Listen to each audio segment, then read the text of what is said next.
What happens when a client hires you? That is a valid question if you are working on Upwork. You might not have thought about it, but I have thought about it because I am your mentor. My name is Jesse Kamara. I am a full-time freelancer on Upwork, and this is a mentorship program that I provide for people that want to start on Upwork. So if you are new to this channel, welcome, and we are happy to have you on board. In this video today, we are going to dive deep into what happens when a client hires you on Upwork, what you should expect, what are things that you should expect. So I'm just going to share my own experience as somebody who has worked there. I've won a couple of jobs, and I've worked with different shapes of clients, women and men. I know how some of these clients behave and what you should know, what you should expect, and what you should have at the back of your mind. So if you have been thinking about this, I think this video will be very useful for you. Most people, maybe you are convenient, you are comfortable with this particular topic, but there are a lot of people who are not comfortable because they've never had a job, like a remote job, so they don't know what to expect, and they might doubt, what's going to happen, what would happen, what kind of things I should expect, right? And to be honest, it's a bit scary because you might have met with the client, maybe you have a conversation, but how do you start? How do you get yourself ready? What happens, and so on and so forth. So the first thing that I will say with with regards to this particular topic is, firstly, you have to make sure that the client has hired you. So the client sending you an invite or interviewing you. After the interview, and then this sending you a message that, oh, Jesse, you have been hired, I would like to go with you, does not mean that they have hired me. There is a process within Upwork that requires them to create an offer for you, right? They have to create an offer and then hire you. So if you have been following the 14 days mentorship program, there is a video, I don't remember the number, the day, I don't remember the day exact. That particular video teaches you exactly what you need to know about how the client hires you, like the things that the client should do. So they need to send you an offer. What that means is the client will have to create an offer on Upwork and then send it to you. Then you have to accept that offer.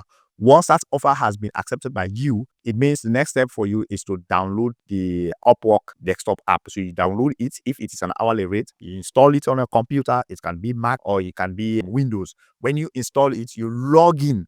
The app will ask you to log into your Upwork account. So when you log in, immediately you will see all the contracts that you have on Upwork. They will appear on that app. Then you can just select the one that you are working on.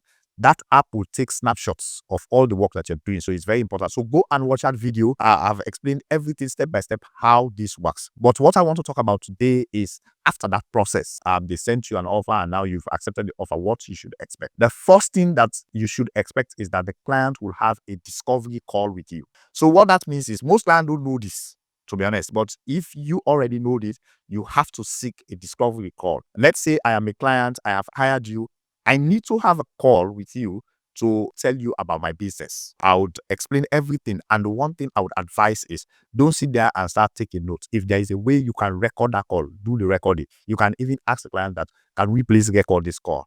If it is done on Google Meet, maybe it's a free account, you will not be able to record it.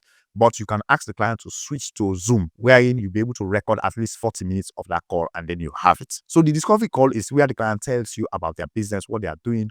Don't just rush and jump into trying to work for the client immediately, unless it is something like you are fixing a problem. Those jobs that are very short, a day or two, maybe few days or something like that, right?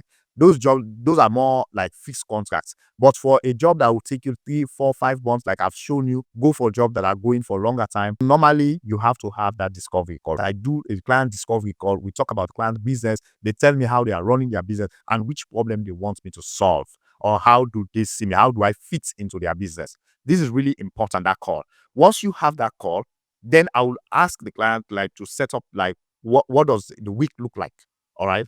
How should my week look like? What do they expect? In this area, sometimes I do provide guidance for the client because they've not worked with a freelancer before. So they are very new to the platform. So they struggle to actually understand how to work with a client. I've worked with the clients in that respect, where the client was just trying to expand their business. They've never worked with any freelancer before, and I was like the first recruit in their team. So I had to help them to set up how the week should look like. So what I mean by that is you can tell the client that, okay, let's have like a weekly check-in call. It depends on the nature of the job. If you are able to work independently, Otherwise, you can have something like 2 or 3 times per week you can meet. And also we set up like Slack. They can tell you, okay, in the morning or on Tuesday we'll meet and then discuss the goals of the week. At the end of the week, I will give you updates and tell you that these are the things that I completed. I will ask them about the tools that they are using for communication. Is it okay to communicate through Upwork, or is it okay for us to use Slack? If you don't know what Slack is a communication tool. It's one of the most widely known and accepted communication tool. It's very easy to learn. You can go on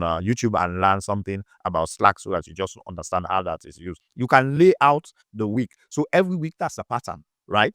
And then some clients will also walk you through their tools. Some clients have like customized tools that they use. So they will tell you that these are the tools that we use. There is orientation, and you should seek orientation. Even if a client does not want to give you orientation, tell the client to give you orientation that you will appreciate. Sometimes you even have people that are outside, that are not the ones who interviewed you, that will come and give you orientation, because the client already has a team. Once you join, maybe the first day, there will not be much. It's about meet and greet. They will bring different people that will talk to you. They will just introduce you to their tools. They will add you to Slack. They will add you to different tools, right? During that period, what you need to do is to familiarize yourself with those tools. So when you send your email to them, monitor your email.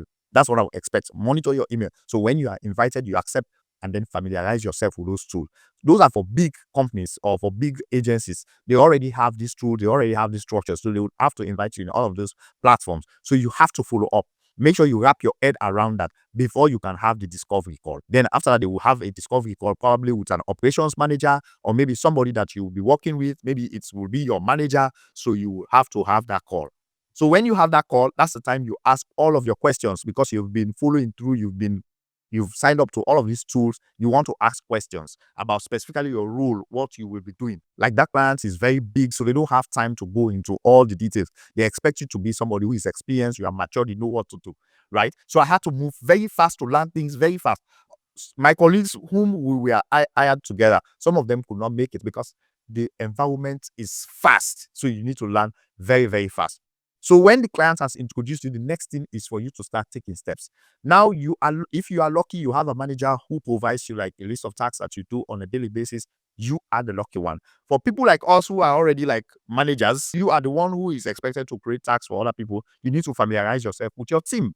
So if I have a team, I need to go and have calls individually. It depends the size of the team. If the team is very large, then I can just have like a general call. But if it is a very small team and everybody has like a specific thing that they are doing, they are individual performing different roles, what I would do is I will have a call with individual people, trying to understand what they are doing, where they are, what kind of tasks they currently have, and all of those things. Once I have collected that information, now I am equipped to be able to ask, okay, Mr. A, what way are you doing last week? Mr. B, like that. So I'll be able to put together that work and then find a tool where I manage all of this work, and then start to think about what would be the next steps.